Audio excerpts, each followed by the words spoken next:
The Manufactured Crisis of the Tiger Team Signal Chat. The article The Tiger Team, When National Security Becomes a Signal Group Chat, by Ksenija Pavlovic, masquerades as hard-hitting journalism while serving as little more than a political smear job wrapped in hyperbole and fearmongering.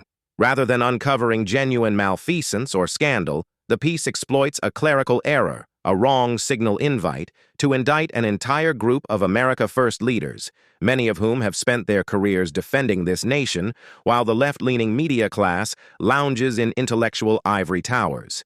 Pavlovic's scathing tone and theatrical narrative betray not concern for national security, but disdain for the political resurgence of patriotic conservatives shaping U.S. foreign policy. Let's be clear, this wasn't a crisis of competence. This was a tech hiccup, an unfortunate one, yes, but not the constitutional crisis the article pretends it to be. To exploit such an error to question the integrity of individuals like Michael Waltz, Vance, Pete Hegseth, and Marco Rubio while relying on vague insinuations and selectively leaked messages is not journalism, it's partisan propaganda. More concerning than the supposed breach is the weaponization of this event to slander the Trump administration and its allies. Pavlovic's article is less about signal protocols and more about signaling virtue to her political tribe. The suggestion that this moment was unprecedented in American military history, not even during the Iraq War, is laughably ahistorical. Leaks, internal confusion, and even journalists embedded in real-time combat have occurred in every major conflict since Vietnam. But suddenly, a rogue group invite is treated as Watergate 2.0. No, the real crisis is not the chat. It's the overblown, self-important media class desperate to control the narrative and discredit those who dare to challenge the DC establishment. Let's cut through the theatrics and examine the facts, not the melodramatic interpretation offered by Pavlovic. 1. The event was a mistake, not a malicious breach. The signal chat incident originated from a mistaken inclusion of a journalist. Every indication, including statements from Speaker Mike Johnson and various officials, confirms that it was unintentional. This isn't espionage. It's a bureaucratic blunder, a wrong phone number, not a coordinated conspiracy. If Goldberg had any integrity, he would have immediately excused himself. Instead, he chose to remain in the chat and collect material, only to feign surprise later. 2.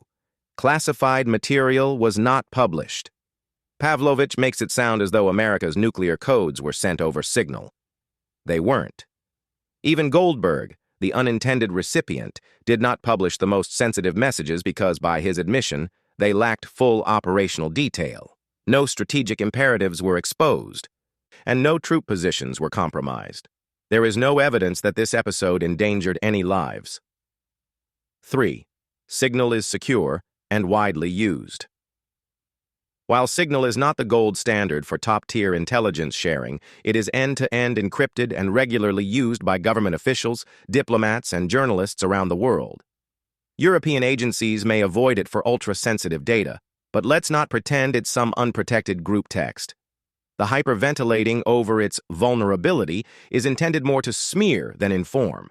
Even so, the correction is simple: update internal protocol, not crucify public servants.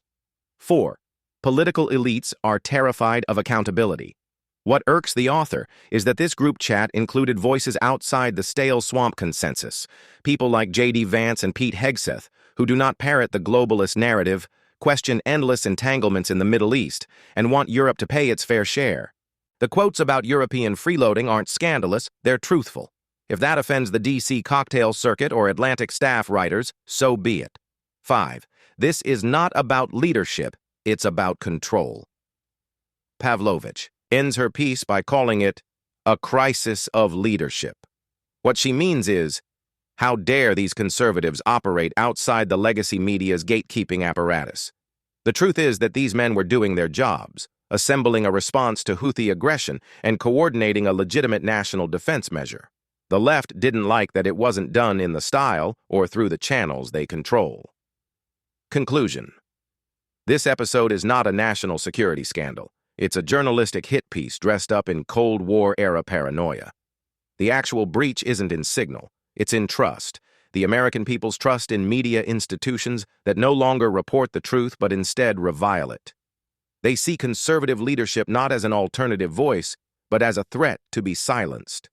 Shame on the Pavlovic today for stoking baseless panic, and shame on the Atlantic for reveling in accidental access and then crying foul. Let the record show, the Tiger team was not reckless. The absolute recklessness lies with those who confuse political vendettas for journalistic integrity, and the American people see right through it.